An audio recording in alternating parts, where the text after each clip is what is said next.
tròn ngoài tất chiết trên mà hè cả lúc na sa bát na tal ngoài tầm nào về tul Pedro an kia Marie Manila Jill Marie Eng hành cho môi bộ ơi nền tay ra cái tangan giờ là kia tôm ba rồi quá quanh ra bước trâu chưa quá chặt lá lời lúc chỉ cút cạc lời này rút tôm ba quá tâm bàn mà lập mà chỉ ao bằng lan nụ bụt lè bộ này ước phùng ta hàn chặt kia lá chỉ đâm sơn ngân tâm bàn mà đi khét đeo tôm ba quay lá mà phùng phù này lời cái này quay ô giờ là cực kít cái này chơi quay là Giêsu chỉ phù băng băng ta xin ta mà căng băng hôm cũ tao băng từ Christ tên năm nào bằng là gì hàn quanh tóc phun giò bằng chỉ hàn cưa bước mà phun ong mòn băng kít bỏi băng họ từ Christ bước khét chỉ bằng hắn lo mà khả này tầm gọi về lê ta này khả này mà sang băng bộ này cứ bước mà khả này bây giờ phụ ở lúc đó tạo cùng môi nó mát rau mát choát bước mà phùng ong mòn bằng ai Prea Giêsu tầm mất mà bây thấy phụ ra bằng lá quả mát mà khả này bây thấy hành ép bằng út ru chương bằng ba dư mà bằng Prea Giêsu lạc mà khẩn bằng là lại cho hắn hòm hắn bước mà ông nô cướp hắn tặng gọi cái lấy ta này dưới cướp thằng anh là xài cướp tên hệ ra con trên tầm tròn tom tầm bay tiêu nào ngơi ngoài về lúc rô cả môi họ ra họ ra các thứ mà thưa chúng ta xin nào cũng đánh đồng. So the woman hurried away from the mountain, afraid to death, filled with joy, and learned to tell his disciples. Hãy làm dân đóng. Hai là vừa sợ vừa căng, chạy vào rừng cho môn đồ. Amen. Chân hãy cúp lão ai mà quanh ra. Thì chân hãy mang ghế quanh nào đặt người ấy. Trong tâm anh hãy đã hãy say ngân khai ngân nghiên. Phía hãy phụ đã lúc đó tạo phương môi. Mong nào hẳn bằng lúc đó tạo phương môi. Nó lại nó rào mát. Chốt bước mà phụ bằng. Nào này hãy say. Nào mát tâm phùng phụ đã hãy say tâm video ông nô để họ bằng chi mà hãy. Ta là hãy sai khẩn bằng ta này hẳn tắt ta môi này chỉ khẩn bằng hẳn tắt ta này tu gần là hẳn tắt ta này đó ít mà ý nào khẩn bằng mình là tắt ta môi chỉ kể mà sai crime ra tâm rồi sực mà thì sai của chúng ta thằng đàn ông là hãy gọi ta này khẩn bằng nhau taxi oka kể mà hẳn tắt mà crime ra Giêsu kể mà hình taxi nắp khẩn bằng nhau than ta này quay về một hôm sáng ô chỉ tâm rồi xuất ma chứ chết ta khẩn bằng mắm bự khẩn bằng khai sản ho cái ho bao ma tâm đạo dân đây là vừa sợ vừa ca mừng hay sao nào quay ra anh này tầm bé nào là hay sao ta ho cái chỉ ho bao ma tâm ở đây mà quay ra mà nào là ý say này mồm pleo ra mồm pleo ý coi mồm pleo tích ý nào má tầm nuôi nâm phung ý phụ này hành tắt tầm môi hoài ra chỉ kể mà say ý tắt ta này hoài ra mồm sao ý nào qua chân vắng ta nuôi khét ta nuôi đi ý nào á chân vắng chỉ hoài ra mồm sao ta này riêng hè say ý phúc nào hèn ti tầm ba ôi ấy mong hay sai nào má Prea Giêsu khép vào từ gì mà bữa ôi ai lẹ ngồi che phùng cho hẻm má đông vào là hạt mòn in nào má tâm thần ai chỉ đi cướp chụp mình là nào ác hẹp thay ngân nghiên như là hèm ác kia nào tâm cân quanh đây tí hết họ trực việc gì vì nào là hành tin rê tâm nào như là niềm vui Chúa Giêsu sống lại không những chỉ dành cho một người, không những chỉ dành một dân tộc, không những chỉ dành một gia đình, Chúa sống lại cho tất cả những ai tin Ngài. Vì hành tin rê tâm rô xuất nào rằng người ấy Ipuk na hati hasata nào ác pra Giêsu trực đi mang rô xuất nào rằng đường ngồi bao anh hệ xây kít nế quanh đại Giêsu Christ khép chi trực đi. Kinh Thánh nào là tức là chứng minh rằng Chúa Giêsu là chết đã sống lại. Mang rô xuất nào rằng đường ngồi hệ xây to ra qua hệ kít quanh đại Giêsu Christ chiến nộp khép lập trực đi đồng. Một con ông tâm rô xuất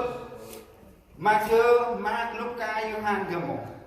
Dính rô xuất Christ Nam vương lo của ta điều Christ Nam. Tí Paul bằng chết tâm rô xuất của tàu thủ rớt của chích mà prang trong quan ta là khi quay tật vương ngoài này.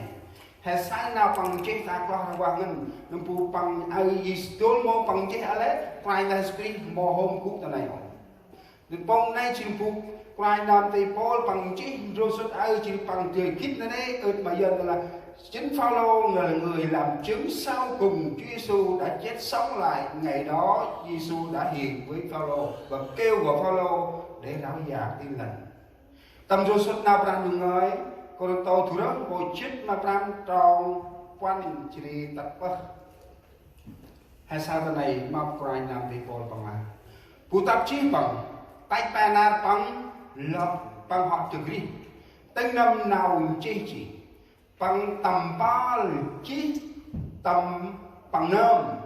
mà sẽ pha chỉ đi mà chết mà ra ông mòn chí mà này bằng tầm ba mà bia tiệc ở đây trăm mà hàng phụ nữ ông mòn say ấp tầm phùng này hôm đi bà bia là bà họ thật chỉ trong bằng chỉ đi bằng tầm ba mà gia cơ chỉ đi mà lẽ ngôi phùng ông mòn ta là khi sa trong ham quanh tới đây quanh ra tầm ba một về chỗ bài tôi rồi ai xin Joseph nào đang đường người hay là bằng dân là chứng minh Chúa Giêsu chúng ta đã sống lại và tất cả cái sự hiện diện của Chúa Giêsu sau chết thì Chúa tức là kinh thánh này đã bày cho chúng ta biết một cách rõ ràng hay sai có ra quá quay ta suy hàm hôn biết qua là cùng gói là cùng bước hay là tôn rô sốt eri mang rô sốt eri in chết in gói quay ta suy hay khét lập thực đi ai xin rô sốt nào ra đường ngồi ba ân hay kề say cung tình lẽ ngôi chỉ thơm mà lẽ ngôi hay kề say một con ông là tầm ba mà xê pha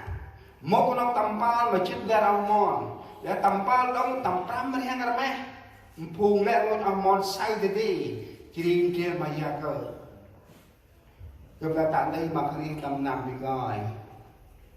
bị coi quay là sẽ hạ thép chỉ là bằng từ cái bằng một con ông tầm ba mà ông mòn bằng chi thép tầm phùng mà đi mà lại hành cho môi chỉ thành tầm bờ ô cái là cái từ cái chi khăn mày ép nào hên nào cướp chỉ hên bước một khăn mày Petro ăn mày ép nào hên chỉ Petro hai tay đây chi trợ tương đương đấy cái là cái tầm ba mà khăn bằng tại chiu nghi khăn bằng cụ này một con ông tụm này chúng ta được không? And Joseph nào là người chiến chế ba ăn mà hệ kita này nào phải là suy hệ thực lý có ra qua tầm trước lâu đấy lối ý quay ra suy khét thực lý bằng kia nào tầm ba tầm chết tất Joseph ao cực sắp kia mà hàng cùng sao có ra qua mong quýt mong quất quân mong là cùng coi cho mình mà tầm ngoi bằng vuông vừa không phải là truyền khẩu mà chúng ta có kinh thánh để chứng minh Chúa Giêsu chúng ta đã sống lại. Mong rằng cái sự Chúa Giêsu sống lại ngày hôm nay, cái sự niềm vui hy vọng lớn cho mỗi người chúng ta. Chúng ta đã ông nói nào phải là speak từ Christ ra ăn làm ác mà lên lối mà buôn làm cho mà. Vậy là của mình là hay sai là quay ra speak khét chỉ tình đi một là tầm tua đắc xa thế đi tức là kết thuê nơm khét lệnh do tầm bia na là pe na tất chú na đến đây bằng khét chỉ lôi khét đây bằng tình đi mong cái này mát mà ngọt khét mướt mà là khét mít mà khét óc mà là khét nâu khét mít khét cheng thế đi lệnh do lệnh nhâm chỉ năm này chút quá năm này chút đi xin là hay chút qua chút mát nào cũng ngao ngao sai tất na đây bằng khét chi khét đây đông hành do hay nhâm chỉ đi lo chút kia tu na bằng từ đi cứ mình là con in họ mà đẹp nát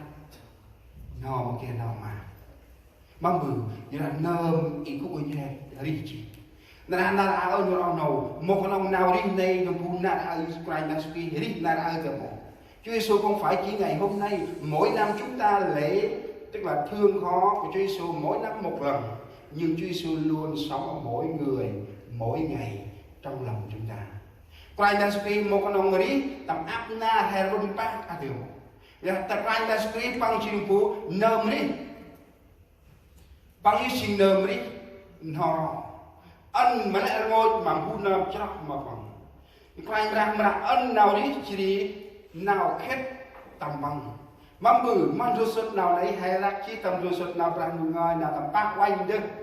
là chích mà hà mắm nào quanh là cứ chân là đây là tầm rô sốt nào tầm bằng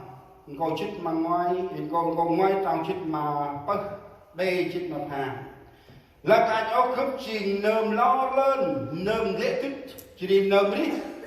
cướp họ khét chỉ đi à báo cướp đi nó rồi nó bu nào phải là nơm cướp chỉ nơm lo lên dễ thích nơm đi khét là từ đi chỉ đi nó rồi nào phải là khét chỉ đi từ đi mà bự cái mà tầm